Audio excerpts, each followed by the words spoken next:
Hello students, welcome back to my YouTube channel music वाले Guri sir. तो जैसे कि आप सभी देख पा रहे हैं, हमने शुरू किया था हमारे थ्योरेटिकल पार्ट को, और जिसमें हम यूनिट फर्स्ट के अंदर पारिभाषिक शब्दावली के अंदर आगे बढ़ रहे थे। अब हम इसी क्रम में आगे बढ़ते हुए आज हमारी थर्ड क्लास है यूनिट फर्स्ट की, और इसके अंदर हमारा टॉपिक जो है वो है स्वर। आज हम स्वर के बारे में डिटेल से पढ़ेंगे और साथ ही साथ आप इसके नोट्स बनाते रहिए या किसी भी जगह इसको आप नोट करते रहिए ताकि आपको बाद में इसको पढ़ने में परेशानी न हो। तो आइए बढ़ते हैं हमारे टॉपिक की तरफ। पर टॉपिक की तरफ आगे बढ़ने से पहले मैं आप सभी को एक गुजारिश करना चाहूँगा कि अगर आप वीडियो पर आ गए हैं तो वीडियो को लाइक कर दीजिए, चैनल को कर दीजिए सब्सक्राइब, और अपने दोस्तों के साथ जो म्यूज़िक कंपटीशन, किसी भी म्यूज़िक एग्ज़ाम की तैयारी कर रहे हैं उनके साथ इस वीडियो को कर दीजिए शेयर। तो बढ़ते हैं हमारे टॉपिक की तरफ। हमारा टॉपिक है स्वर। जब कोई ध्वनि और आवर्त कंपनों से मिलकर उत्पन्न होती है, किससे मिलकर? कंपनों से मिलकर उत्पन्न होती है, तो उसे स्वर कहते हैं। इसके विपरीत अनियमित तथा पेचीदे व मिश्रित ध्वनि कोलाहल की श्रेणी में आती है। कोलाहल कहते हैं शोर को, मतलब जिसमें क्या है, अनियमित कंपन हो और पेचीदे और मिश्रित ध्वनियाँ मिक्स हो जाएं तो वो क्या होगा, एक शोर कहलाएगा। जो ध्वनियाँ अपने आप ही या स्वाभाविक ही सुनने वालों के चित्त को आकर्षित करती हैं वे स्वर कहलाती हैं। इन 7 स्वरों के पूरे नाम षडज, ऋषभ, गंधार, मध्यम, पंचम, धैवत और निषाद है। यहाँ प्रिंटिंग मिस्टेक है, ये है धैवत, ठीक है, ये धैवत और निषाद है। आगे देखिए, एक सप्तक की 22 श्रुतियों में से चुनी गई 7 श्रुतियाँ जो एक दूसरे से कुछ अंतर पर हैं तथा जो सुनने में मधुर हैं, स्वर कहलाती हैं। श्रुति और स्वर दोनों ही संगीतोपयोगी नाद है। इनमें भेद सिर्फ इतना ही है जितना शर्प और उसकी कुंडली में। 22 श्रुतियों में जो ध्वनि राग विशेष के प्रयोग होती है, ये स्वर कहलाते हैं। अब कुछ विद्वान हैं, इन्होंने अपने अपने मतानुसार अपने तर्क दिए हैं। जैसे शारंग देव के अनुसार क्या है, स्वरों की दूसरी संज्ञा तथा नाम सा रे गा मा पा धा नी माने गए हैं, मतलब शॉर्ट नेम बता दिए इन्होंने। संगीत दर्पण के अनुसार श्रुतियों से ही षडज और ऋषभ आदि 7 स्वरों का निर्माण होता है। स्वर शब्द स्व तथा रे के संयोग से निर्मित हुआ है, जिससे इनका अर्थ बनता है स्व का अर्थ स्वयं तथा र का अर्थ राजते, यानी कि स्वयं राजते इति स्वरा। अब ये पूछा जा सकता है आपको, जैसे कि हमने देखा था कि एग्ज़ाम के अंदर क्या है, संस्कृत का जो श्लोक लिखा आता है, पूछा जाता है किसने कहा था ये। तो उसमें ये पूछा जा सकता है स्वयं राजते इति स्वरा किसके अंदर वर्णित है। तो देखिए, संगीत दर्पण के अंदर है ये, अर्थात जो बिना किसी की सहायता से स्वयं राजते हैं उन्हें स्वर कहा जाता है। आगे एक मतंग ने अपने अनुसार कुछ कहा है, देखते हैं क्या कहा है। स्वर शब्द का अर्थ है स्वतः मनोरंजन प्रदान करने वाला तथा मन को आनंद व सुख देने वाला। स्वरों के 2 रूप होते हैं। कौन कौन से रूप होते हैं देखते हैं। शुद्ध स्वर, जब स रे ग म प ध नी स्वर अपने निश्चित स्थान पर होते हैं तो शुद्ध स्वर अथवा प्राकृत स्वर कहलाते हैं। इन शुद्ध स्वरों के नाम षडज, ऋषभ, गंधार, मध्यम, पंचम, धैवत और निषाद हैं। यहाँ फिर से प्रिंटिंग का मिस्टेक है, ये धैवत है। कहने का तात्पर्य है कि जब 7 स्वर अपनी निश्चित श्रुतियों पर स्थित होते हैं तब वे शुद्ध स्वर कहलाते हैं। परंतु इन 7 स्वरों में रे, ग, म, ध, नी स्वर शुद्ध रूपों के अतिरिक्त अपने विकृत रूपों में भी आते हैं, अर्थात ये स्वर अपने स्थान से कभी कभी ऊपर या नीचे हो जाते हैं, इसलिए इनके दोनों रूप होते हैं। किंतु षडज और पंचम अर्थात सा और पा अचल स्वर हैं, अर्थात ये स्वर कभी विकृत नहीं होते, अपने स्थान पर अड़िंग रहते हैं, अर्थात कभी भी अपने स्थान से ऊपर नीचे नहीं हटते। कौन से स्वर? सा और पा, इनको अचल स्वर कहते हैं, ये कभी अपने स्थान से ऊपर या नीचे नहीं होते। जबकि सेकंड टॉपिक है हमारा इसमें विकृत अथवा चल स्वर। जब रे ग म ध यानी कि रे ग म ध नी स्वर अपने शुद्ध स्वरों से ऊपर या नीचे की ओर हटते हैं तब उन्हें विकृत स्वर कहते हैं।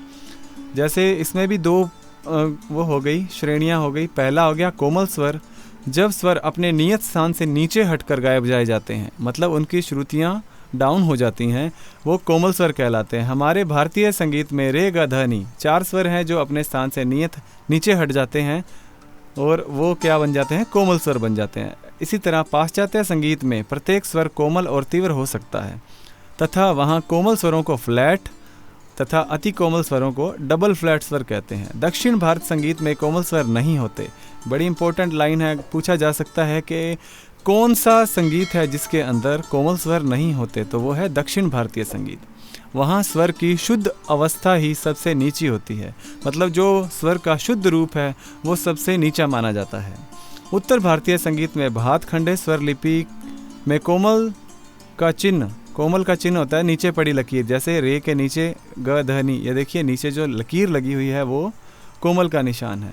आगे बढ़ते हैं तीव्र विकृत। जब कोई स्वर अपने स्थान से ऊपर उठकर गाया बजाया जाता है तो स्वर तीव्र विकृत स्वर कहलाता है।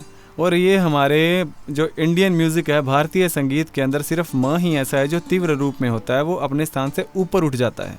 भातखंडे स्वर लिपि में इस स्वर की पहचान ऊपर खड़ी लाइन यानी म के ऊपर, ये में एक ही मात्रा लग गई इसके अंदर, बट म के ऊपर जो एक सीधी सपाट लाइन इस तरह से खड़ी होती है वो इसका साइन है।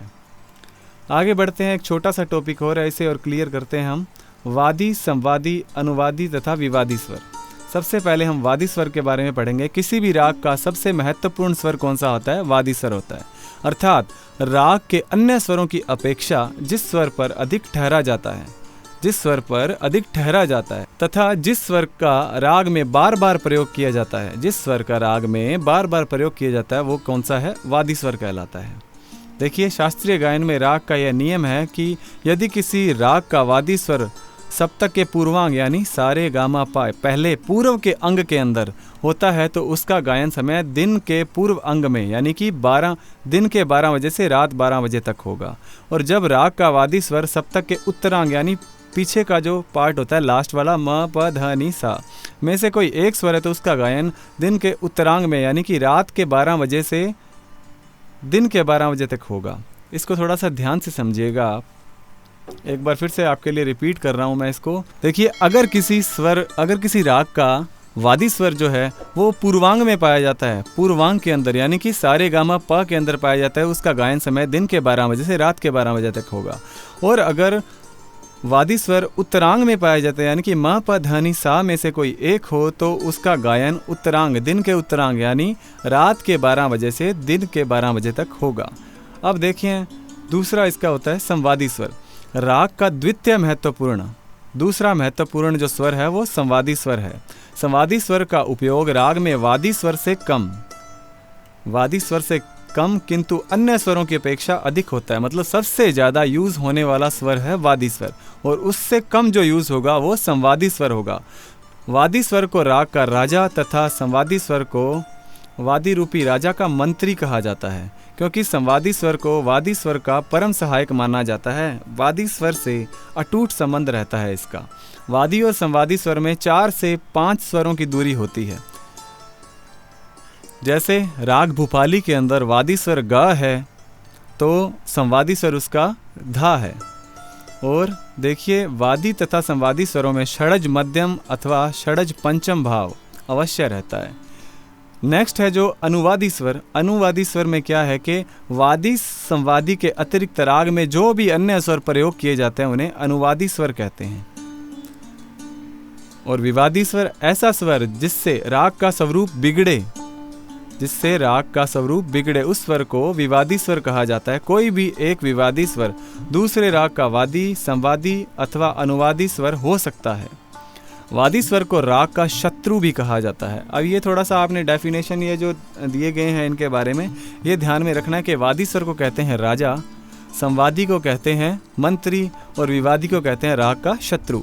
कभी कभी राग की सुंदरता बढ़ाने के लिए भी विवादी स्वर का प्रयोग किया जाता है। ऐसा करने से राग हानि होने की आशंका रहती है, इसलिए ऐसा करते समय बड़ी सावधानी बरतनी चाहिए।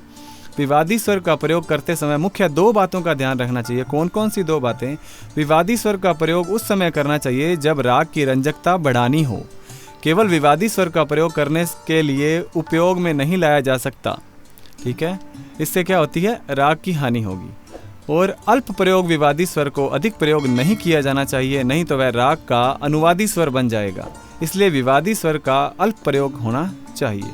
तो देखिए आज हम करेंगे इतना ही, बाकी मिलते हैं हमारे नेक्स्ट वीडियो के अंदर। तब तक अगर आप वीडियो पे हो तो वीडियो को लाइक कर दीजिए, चैनल को सब्सक्राइब कर दीजिए और अपने साथियों के साथ इसको शेयर करना न भूलिएगा। धन्यवाद। जय हिंद, जय भारत।